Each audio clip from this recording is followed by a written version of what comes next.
Do'stlar, hammaga assalomu alaykum. So'nggi ustaxona teshiklarida ko'rib turgandan xursandman. Bugun bizada remontda changyutgich Samsung SK5610. Xo'p do'stlar, bu changyutgichimizga nima qilgan? Do'stlar, bu changyutgichimiz juda ham baland ovoz chiqaradi. Bizada videolarimiz ostida juda ham ko'p kommentariyalar qoldirilgan. Ya'ni changyutgich nimaga juda ham qattiq ovoz chiqaradi. Bu bizada hozir ayni mana bu holatda motorda. Hozir shuni birgalikda ko'ramiz do'stlar. Hozir mana buni tashqariga olib chiqaman va birgalikda ishlatib ko'ramiz. Ovozini eshitib ko'ramiz. Do'stlar, mana kelinglar hozir eshitib ko'ramiz.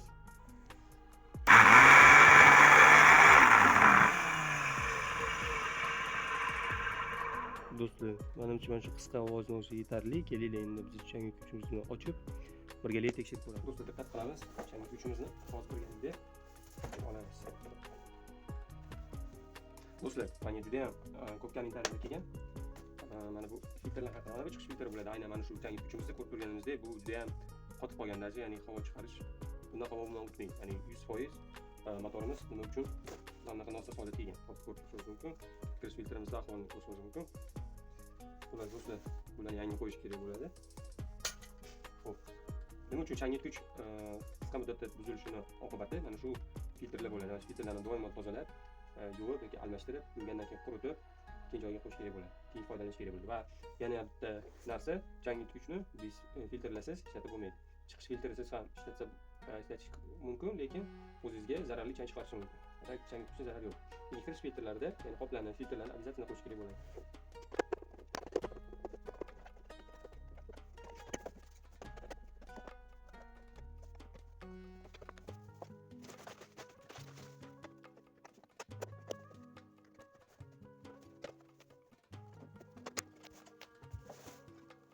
Do'stlar, mana knopkalarni ko'tarayotganimizda biror bir element bilan mana bu qismini ko'tarib olamiz. Ko'tarib olganimizdan keyin bizda mana bu tishlarimiz ko'rinadi. Mana shu tishlarimizga biz mana bunaqasiga to'g'risiga tarishimiz kerak bo'ladi. O'shani mana knopkamiz bemalol chiqadi.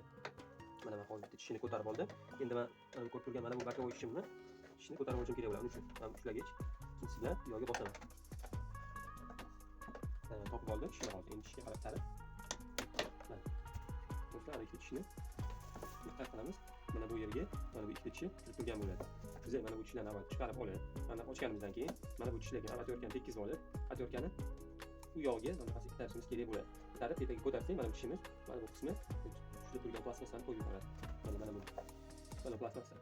Biz mana pastga ko'targanimizda mana bu tish kirib turgan tish mana bu tishdan qo'yib yuboradi. Mana bunaqa effektda bo'ladi. Mana shu effektda. Biz tishga ko'targanimizda ham shu chiqadi, tortamiz tepaga. O'ylayman tushunarli bo'ldi. Va shu holatda ikkinchisida ham takrorlaymiz mana shu holatni. Ochamiz. Ko'taramiz. Olamiz. Mana bu tishga tekkizib olaman, mana tekkizib oldim. Tekkizib oldim. Bosaman va ko'taraman. Mana endi nariga tishim to'g'ri tish. Bosaman, itaraman, yoki sekinlik bilan. Va chiqarib olaman.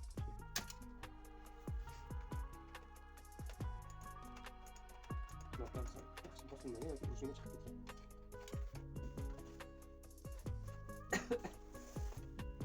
Do'stlar, endi tepadagi qopqog'ini ham yechib olsak bo'ladi. Chunki oddiy minusatayotgan holda sekinlik bilan bosib chiqarib olamiz. Bu tomonni ham do'stlar, bu modelimizni mana bu samolyotlarni yaxshi yechib olishimiz kerak bo'ladi. Bu yerda quvvatli bo'lishi kerak edi, lekin ba'zi bir modellarimiz mana bu yerda regulyator ham bo'ladi, ya'ni tezligini boshqarib turuvchi regulyator. Do'stlar, endi bo'lsa mana bu yerda ichimizda mana shu tishlari bor, mana shu tishlarini ochib olishimiz kerak bo'ladi.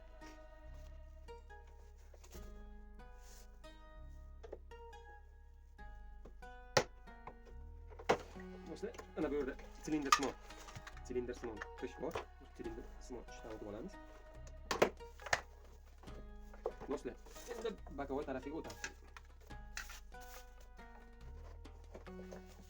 Do'stlar, diqqat qilamiz. Eminman mana shu modelimizda mana bu qismida, ya'ni shunaqa tish mavjud. O'sha tishni ko'tarish uchun mana bunaqasi bosishimiz kerak bo'ladi. Bosamiz, ajratamiz. Mana bu yerda joy bo'ladi, o'rtasida turgan. O'shani chiqarib olishimiz kerak bo'ladi. Bu tomoniga ham o'tamiz do'stlar. Bu yerda menimcha o'zi sinib ketgan yoki bizda davomli ochishga harakat bo'lgan, aslida qo'ygan bo'lishi mumkin. Xo'p do'stlar. Endi changyut uchimiz ajralishi kerak. Do'stlar. Uchimiz ajraladi.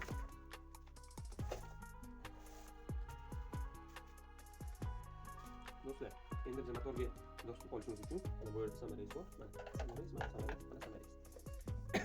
Shuni yechib olishimiz kerak bo'ladi.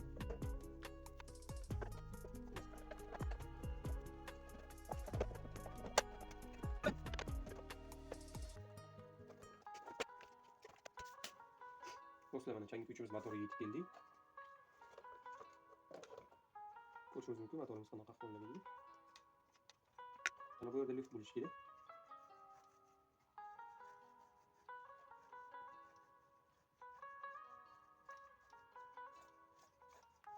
Eshitishingiz mumkin.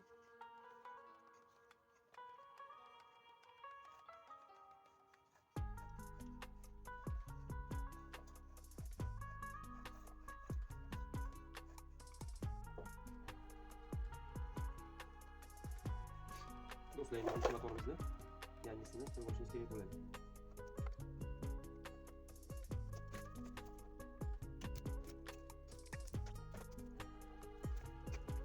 Do'stlar, mana bugun yangi motor keldi. Shu motorni ochib olamiz va yangisini qo'yishimiz kerak bo'ladi. Mana shu yangi motorimizni hozir mana shu changyut uchimizga qo'yib olishimiz kerak bo'ladi. Do'stlar, mana tepa qismlarini yaxshilab shotka bilan yaxshilab tozalab oldim.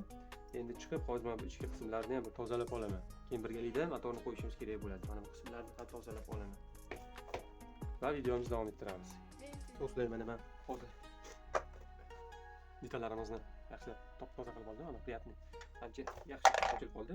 Endi eski motor va yangi motor o'zlarini isitishtiramiz.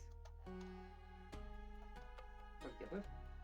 Endi yangi motorimizni qo'yib olamiz. Do'stlar, va yana kirish filtrlarini ahvolini ko'rishingiz mumkin. Qotib qolgan.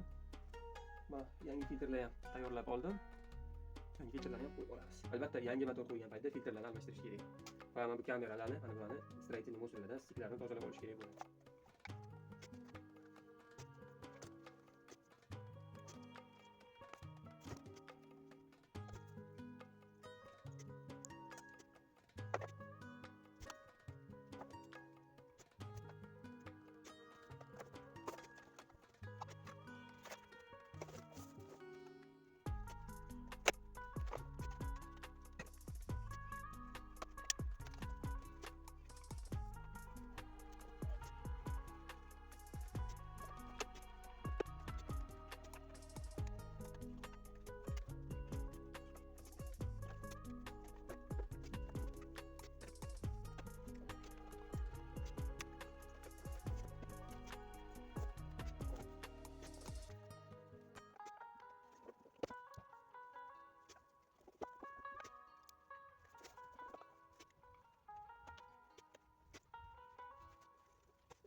Do'stlar, mana ko'rib turganimizdek knopkasini ham, vilkasini ham, motorini ham qo'yib oldik, filtrlarni ham almashtirib oldik. Endi chang yutgichimizni ishlatib ko'rishimiz kerak bo'ladi.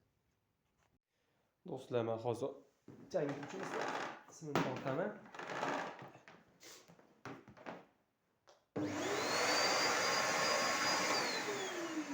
Do'stlar, bitta narsaga diqqat qilishimiz kerak. Knopkani ham bosilmaganini qanaqa qilib tuzatganimizni ko'rdinglar. Mana bu plastmassasini o'zi tabiiy qanaqadir eriganmi yoki qichaygan ekan, o'shani bartaraf qildik. Endi bosilishiga diqqat qilyapsizlar, do'stlar. Chiqishiga diqqat qilamiz, qanaqa chopga bo'lganini. Do'stlar, endi biz mana bu so'rishini tekshirib ko'rishimiz kerak bo'ladi.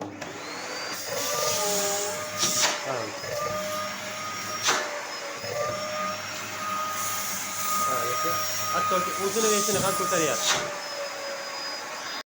Do'stlar, hattoki o'zini vesini ham ko'taryapti, qaranglar.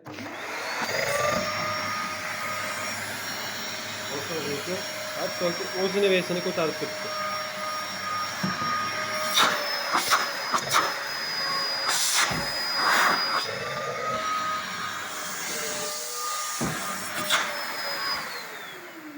Do'stlar, menimcha bundan ortiq bo'lmasa kerak. E'tiboringiz uchun rahmat. Kanalimizga obuna bo'lgan, albatta Ustaxona Tech kanaliga obuna bo'lib, o'z izohinglarni izohla deb yozib, bizani qo'llab-quvvatlash uchun like tugmalarini bosib, agar donat qilmoqchi bo'lsanglar, ya'ni biz ko'proq shunaqa foydali video chiqarishimizni yana ham xohlasanglar, bizda pulli kurslarimiz bor, ya'ni pulli videolarimiz, biz kurs tayyorlaganmiz. O'sha kurslarni ham biza bemalol yaqinda biz YouTube'ga qo'yib joylab boramiz.